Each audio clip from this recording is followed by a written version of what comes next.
Doctor Asadur Rahman সাহেবকে দেখতে এসেছিলাম।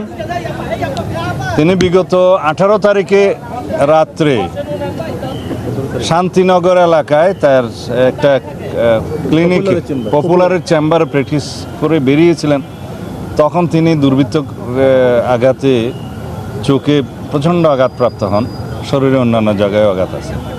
একটা সংঘবদ্ধ চক্র দুর্বৃত্তরা এরকম হাই ভ্যালু টার্গেট করে যারা বড় বড় হাসপাতাল এবং বড় বড় ডাক্তার বা অন্যান্য পেশায় বড় পেশাজীবী তাদেরকে টার্গেট করে ভয়ভীতি প্রদর্শন করে মেসেজ টেসেজ দিয়ে এবং সর্বশেষে আঘাত করে তাদের কাছ থেকে চাঁদাবাজির একটা উদ্দেশ্য তাদের ছিল। তা আমরা 18 তারিখ থেকে আজকে 22 তারিখ, এর 2 দিন আগেই সংঘবদ্ধ চক্রের 7 জনের মধ্যে 4 জনকে সাকসেসফুলি গ্রেপ্তার করতে সক্ষম হয়েছে আমাদের পুলিশ বাহিনী এবং ডিবি। তারা একজন লক্ষ্মীপুর থেকে গ্রেপ্তার করেছে, 2 জন, একজন যাত্রাবাড়ি ধনিয়া এলাকায় আর একজন সাতারকোল, আর একজন ঘটনাস্থলে ওই দিনই গ্রেপ্তারকৃত হয়। এটা আমি পুলিশের প্রশংসা করি, কিন্তু পুলিশের আরও কাজ করা বাকি আছে।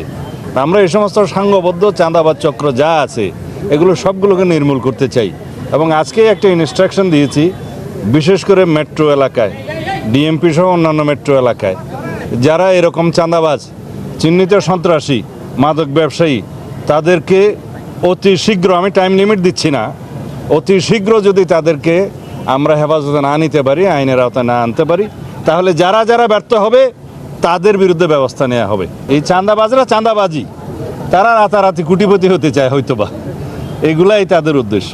এবং তারা বিভিন্ন চিহ্নিত সন্ত্রাসী, দাগী আসামি এবং যেগুলো গডফাদার আছে তাদের নামও ব্যবহার করে।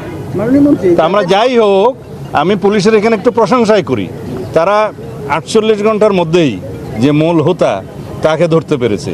সে বিদেশে ছিল, জানা গেছে সে হুন্ডি ব্যবসা করত, সে লস টস দিয়েছে, জিজ্ঞাসাবাদে সে জানালো এবং এগুলো এই প্রক্রিয়ায় কিছু সন্ত্রাসীদেরকে একত্রিত করে সে এই সংগঠনটা করেছে, যাতে এই প্রক্রিয়ায় যারা বিভিন্ন ধনাঢ্য ব্যক্তি, ভালো পেশাজীবী, বড় বড় ডাক্তার, ইঞ্জিনিয়ার, তাদেরকে টার্গেট করে সেই উদ্দেশ্যে এই সংগঠনটা করেছিল। ফর ইয়োর কাইন্ড ইনফরমেশন, আমি শুধু চাঁদাবাজদের তালিকা করছি না, চাঁদাবাজদের সাথে যদি কোনো পুলিশ সদস্য জড়িত থাকে তাদের তালিকাও করছি। ব্রাহ্মণবাড়ি এলাকাটায় এরকম যে গান বাজনা, সিনেমা, এই সমস্ত এগুলো প্রায় একটা বহু বছর যাবৎ তাদের মধ্যে এটা একটু প্রায় নিষিদ্ধের মতো এলাকা।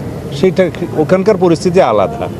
তো পরিবেশ বিবেচনায়, পরিস্থিতি বিবেচনায় যেখানে যা ব্যবস্থা নেওয়া দরকার সেটা নিয়ে